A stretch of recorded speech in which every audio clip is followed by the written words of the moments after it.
हमारे एक साथी है, साथी मैं देख रहा हूँ, अरविंद साहब, पूरा नाम याद नहीं आ रहा है। वो एक सवाल किए थे कि कोई 10 मुसलमानों का नाम बताओ जो मुस्लिम सांप्रदायिकता के खिलाफ लिखते हो फेसबुक पर, एटलीस्ट फेसबुक पर लिखते हो।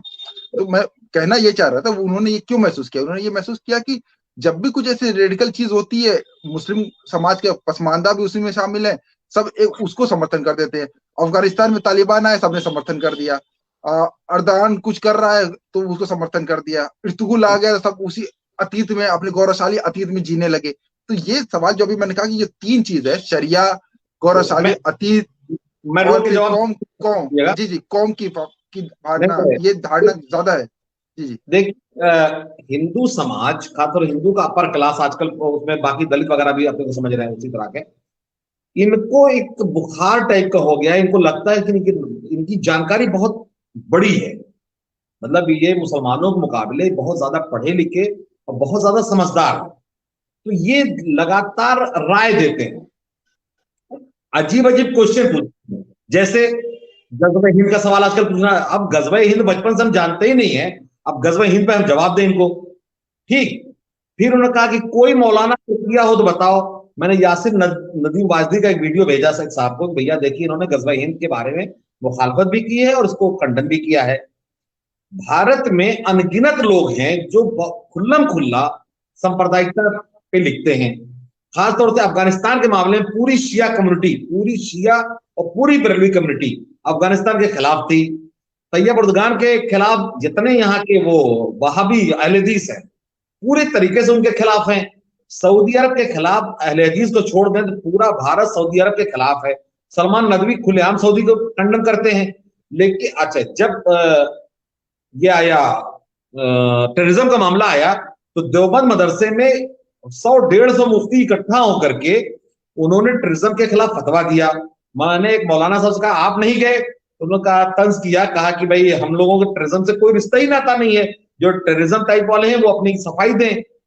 लेकिन क्या इसके ठीक उलट कभी क्रिश्चियंस ने, जो अगर काउंटर सवाल पूछा जाए, क्या कभी क्रिश्चियंस ने टेररिस्टों के खिलाफ कोई फतवा दिया?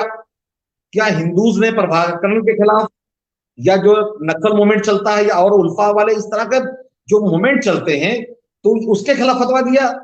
अगर सेकुलरिज्म का सवाल है तो दोनों तरफ से आना चाहिए बातें। हाँ, बड़े भाई बनकर के छोटे भाई को जो ये क्या कहता है, सब सारी सफाई वो दे, सारा सुधार वो करे, तो वहां फिर भाजपा की पिच पे खेलने वाले अवेसी जैसे लोग पैदा होते हैं।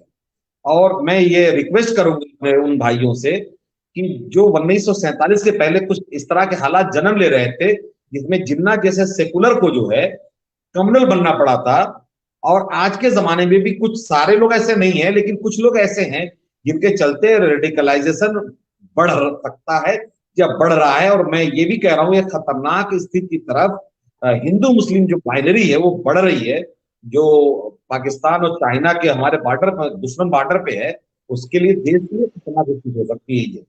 जी, मैं एक बार फिर, यूनुस साहब कह रहे हैं कि वकार भाई और डिफेंड कर रहे हैं, अरविंद साहब का सवाल बिल्कुल सही है कि इधर जो है सांप्रदायिकता तो मुस्लिम युवाओं में जो सनक है, सांप्रदायिक सनक जो है, इर्तुगुल का फोटो लगा के घूम रहे हैं।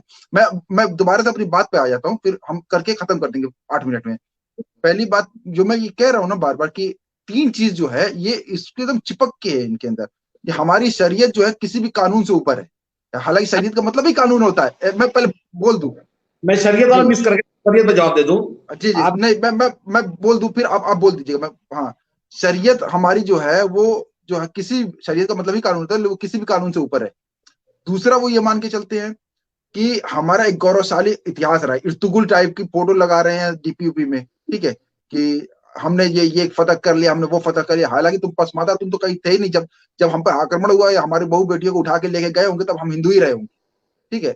तीसरी चीज, ये दो हो गया गौरवशाली इतिहास। हाँ, कौम की भावना कि हम सब एक एक मुसलमान, एक कौम है, ठीक है। ये तीन चीज जो है बहुत ज्यादा आज के मुस्लिम युवाओं में बहुत तेजी से ये चीज गढ़ी गई है या बैठ गई है, खासकर पसमादा मुसलमानों में भी। जी जी जी, मैं कह रहा हूँ, और यूनुस साहब को भी मैं इसको बताने की कोशिश करूंगा। देखिए, जैसे अगर हम एक तरफ कंडम करते हैं सिर्फ मुसलमानों को, तो सीधे सीधे वो जो आरिफ मोहम्मद खान टाइप की वो बन जाती है, छवि बनती है। और वो छवि हम अपनी नहीं बनाना चाह रहे हैं, कि जैसा लग रहा है खाली अपने लोग कोस रहे हैं, उसको क्या कहते हैं, सेल्फ हेटर इसको कहते हैं। तो एक तो ये कि अगर इन्होंने बहुत सही बाइनरी तैयार किया है वो हिजाब को लेकर के, कि शरीयत पहले नंबर पे, बल्कि मुझे सोलो ना करें, आखिर चल रहा है अब। जी जी जी जी जी जी, मैं आ जा रहा हूँ, आ जा रहा हूँ जी। हाँ, जी जी आपको देख करके बोलने में लास्ट वाली लाइन है तो आसान रहेगी। जी जी जी, खत्म करेंगे बस जी। हाँ, मतलब तो जैसे आपने बार बार पूछा, और आप लोगों के मन में भी इस तरह का रहता है, कई लोगों के मन में, कि शरीयत हमारे पहले नंबर पे है और संविधान दूसरे नंबर पे है। एक कड़वी सच्चाई है भारत के लिए, कि भारत में ना संविधान किसी के लिए पहले नंबर पे नहीं। अगर कोई भी संविधान को पहले नंबर पे मानता है तो पहले मेरे सामने आवे वो। अगर कोई संविधान को पहले नंबर पे मानता है तो पहले सामने आए। अगर उसके लिए शरीयत या धर्म कानून अगर नहीं है, क्यों? भाजपा जैसी बड़ी पार्टी सेकुलर डेमोक्रेसी में, सेकुलरिज्म की मैं बात नहीं, डेमोक्रेसी में किसी मुसलमान को टिकट नहीं देती है। संविधान के हिसाब से कहीं से ये जायज नहीं है, लेकिन ऐसा होता है। एक चीज, मैं मुसलमानों की बात नहीं करूंगा, मुसलमानों पे बहुत सारी बातें हो गई हैं, पसमानदा पे भी, मुसलमानों पे भी। मैं सिर्फ दूसरों की बात करूंगा। क्या कोई भी एक व्यक्ति उसका धर्म जब संविधान से टकराता है तो किसकी बात मानता है? चाहे बीफ का बैन हो, चाहे बीफ का बैन हो, या और भी इस तरह के बहुत सारे कानून हैं जहां वो अपने कस्टम को, कल्चर को सिस्टम के हिसाब से चलाता है। कई जगहों पे दो शादियां होती हैं आदिवासियों में, कई जगहों पे पूरा परिवार अपने, मतलब सारे भाई एक ही बीवी के साथ रहते हैं। या जो बीच बीच में खाप पंचायतों की बातें होती हैं, या साउथ में जो मंदिर का मामला हुआ था जिसपे सुप्रीम कोर्ट का वर्डिक्ट आया था और लोगों ने मानने से इनकार कर दिया था। तो जो आरोप मुसलमानों पे लगाए जाते हैं वो हैं, जो आप बात करें, ऐसा उससे इनकार नहीं किया जा सकता। लेकिन सेम उसी तरह का मामला दूसरे तरफ भी है। अगर अगर संविधान को फर्स्ट नंबर पर रख दिया जाए, सचमुच का फर्स्ट नंबर पर रख दिया जाए, तो मुसलमानों को भी थोड़ी आसानी हो जाएगी मानने में। लेकिन आप अपने लिए अपना कानून और मुसलमानों के लिए संविधान, कि मुसलमान तो चाहिए एपीजे कलाम टाइप का और हिंदू गोडसे ज्यादा चलेगा, जो उधर वाली बाइनरी कहती है। इस पे ध्यान देने की जरूरत है। हाँ, इस पे एक नेशनल बहस होनी चाहिए कि संविधान पहले नंबर पे है। नहीं, आपकी बात से मैं पे ही जोड़ रहा हूँ। सही आपने कहा कि जैसे कोई भी राष्ट्रीय स्मारक हो या कुछ भी उद्घाटन हो तो नारियल फोड़े जाते हैं और पूजा होती है ना, भूमि पूजन होता है। तो अगर संविधान के हिसाब से देखा जाए तो वो सरकारी संपत्ति पे तो ऐसा नहीं होना चाहिए।